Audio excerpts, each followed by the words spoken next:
साल 2014 में मोदी सरकार ने सत्ता में आने के बाद कई बड़े फैसले लिए, लेकिन मोदी सरकार 2.0 यानी कि 2019 में केंद्र में दोबारा सत्ता में आने के बाद नरेंद्र मोदी की सरकार ने कई फैसले लिए जो चर्चा में भी रहे, जिनमें सबसे ज्यादा चर्चा मुस्लिम समाज से जुड़े बड़े फैसलों की रही। बात आज उन्हीं फैसलों की करेंगे। आखिर क्या सोचकर मोदी सरकार ने ये फैसले लिए और किस तरह से उन पर सवाल भी उठे, लेकिन मोदी सरकार अपने फैसलों पर पूरी तरह से डटी रही।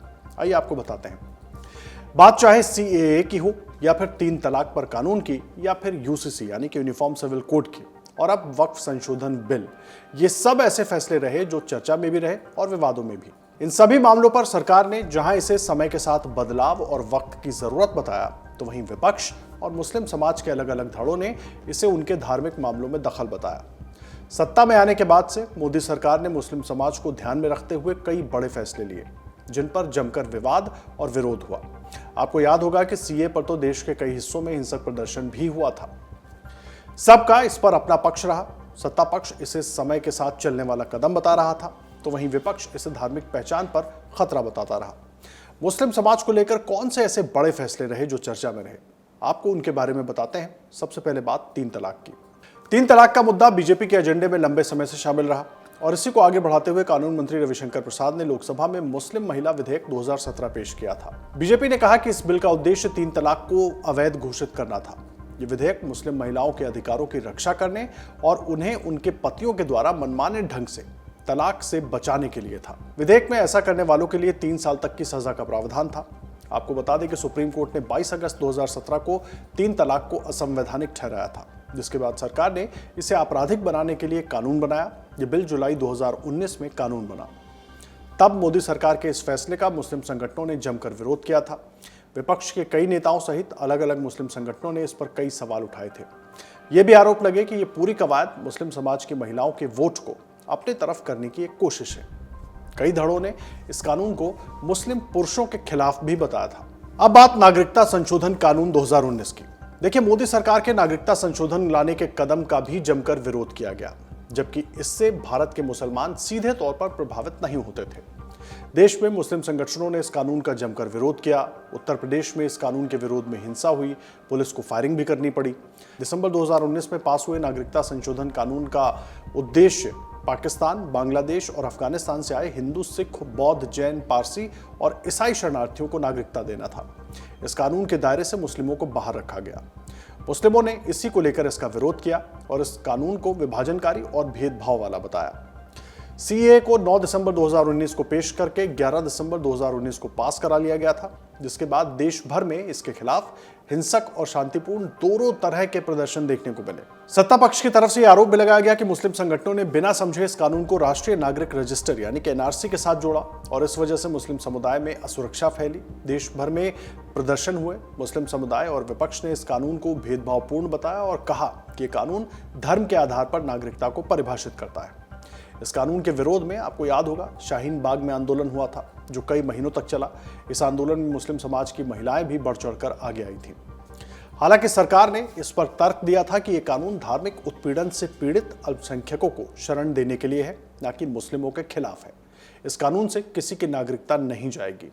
हालांकि उस वक्त इस तरह की बातें खूब फैलाई गई थी कि अगर सीए आया तो सबको अपनी नागरिकता साबित करनी होगी। और अब बात देखिए यूनिफॉर्म सिविल कोड की भी कर लेते हैं। यूनिफॉर्म सिविल कोड बीजेपी सरकार का एक बड़ा और अहम एजेंडा है। बीजेपी अपने घोषणा पत्र में लगातार इसका जिक्र करती आई है। वहीं केंद्र की बात करें तो केंद्रीय स्तर पर यूसीसी अभी तक कानून नहीं बना है, लेकिन मोदी सरकार इसे लागू करने की मंशा जरूर रखती है। बीजेपी शासित उत्तराखंड में यूसीसी लागू हो गया है, जबकि गुजरात इस कानून को लागू करने की तैयारी में है। वहां इस कानून की आवश्यकता का आकलन करने के लिए सीएम भूपेंद्र पटेल ने एक कमेटी बनाई है। हाल ही में विधि मंत्री ऋषिकेश पटेल ने राज्य विधानसभा में कहा कि यूसीसी राज्य के सभी लोगों के लिए समान न्याय सुनिश्चित करने और एक भारत श्रेष्ठ भारत की अवधारणा को साकार करने की दिशा में एक कदम है। यूसीसी सभी धर्मों के लिए एक समान व्यक्तिगत कानून, फिर चाहे बात शादी की हो, तलाक हो, उत्तराधिकार हो, इन सब की एक साथ बात करता है। सरकार का तर्क है कि यूसीसी से लैंगिक समानता और राष्ट्रीय एकता को बढ़ावा मिलेगा। संविधान के अनुच्छेद 44 में भी इसका उल्लेख है। लेकिन मुस्लिम संगठनों, खास करके all India Muslim personal law board ने इसे शरीयत पर हमला बताया और कहा कि यह कानून धार्मिक अधिकारों पर अतिक्रमण है। मुस्लिम समुदाय के एक वर्ग को डर है कि इससे उनकी सांस्कृतिक और धार्मिक पहचान खत्म हो सकती है। कहा यह भी जा रहा है कि इस कानून को बहुसंख्यवादी एजेंडे के तहत देखा जा रहा है, जिससे टकराव बढ़ने की आशंका है। यूसीसी को लेकर बहस अभी जारी है, लेकिन मुस्लिम समुदाय में इसे लेकर असुरक्षा और विरोध की भावना मजबूत हुई है, क्योंकि यूसीसी को लेकर विपक्ष की तरफ से भी कुछ इसी तरह की बातें होती रही हैं।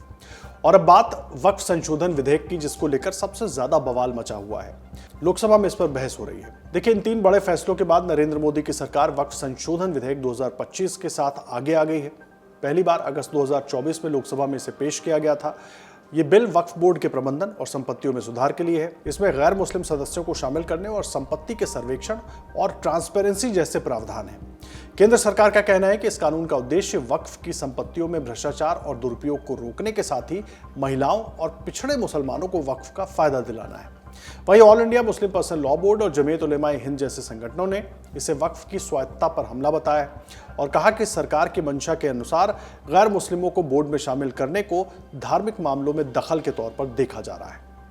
अब इस पर सत्ता पक्ष हो या विपक्ष, सबकी अपनी अपनी राय है। सत्ता पक्ष का कहना है कि वक्फ के पास जितनी जमीनें हैं और जिस तरह की आमदनी होनी चाहिए वो हो नहीं रही, और वक्फ जिस मंशा के साथ बना था कि आम मुसलमानों को उसका फायदा मिले, ऐसा होता दिख नहीं रहा। कानून में बदलाव जरूर होते रहे, लेकिन वक्फ को जिस तरीके से बड़ी ताकतें दी गई, उन ताकतों का दुरुपयोग भी होता रहा, और उसी पर रोक लगाने के लिए ये वक्फ संशोधन विधेयक सत्ता पक्ष लेकर आया है। वहीं विपक्ष इसे सीधा मुस्लिम समाज और मुस्लिम समाज की धार्मिक भावना से जोड़ रहा है, जिसकी वजह से ये पूरा विवाद है। अमर उजाला ई पेपर की क्वालिटी इतनी अच्छी है कि जो उसके शब्द जो है कितना भी जूम कर लीजिए धुंधले नहीं पड़ते हैं। अभी डाउनलोड करें अमर उजाला ऐप।